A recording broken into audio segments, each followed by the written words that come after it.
Our schedules are demanding and always urgent. How can we serve? How can we connect? We can pray. You only need to know that God is at the other end of your prayer. So, just pray.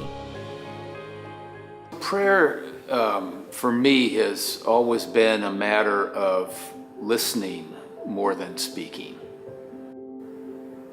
discerning God's voice in the midst of all the noise of the world. And I found that that's the way I feel led by God. It's seeking to discern God's hand in my life, understand how things have been unfolding.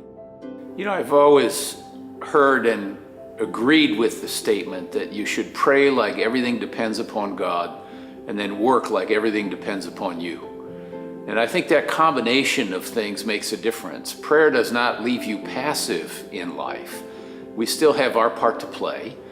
Prayer does not ensure that God will answer the prayers the way you want them to be answered.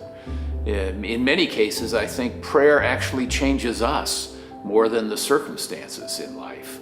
We become different in our prayers. And I think ultimately, as our Lord instructed, may your will be done, not our will. So prayer, I think, is a remarkable experience of both being transformed and transforming your outlook on life.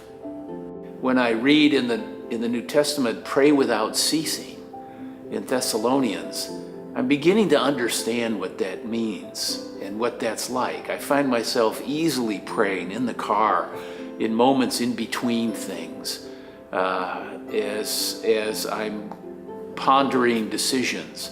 It feels to me like prayer is sort of an immediate cell phone at which I have access to God at any moment and any time.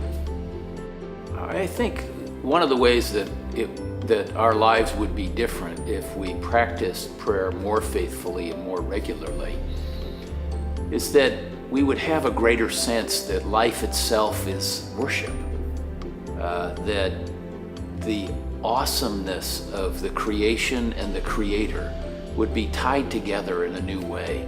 You know, you think of what people feel when they look out at a fabulous sunset or this remarkable mountain grandeur or the power of the ocean and the awe that they feel. I think if we prayed more regularly and faithfully, we would have a greater sense of that awe and the remarkable gift that life is. And we would live it differently, rather than stingily grasping onto things, holding onto things as if they give us life.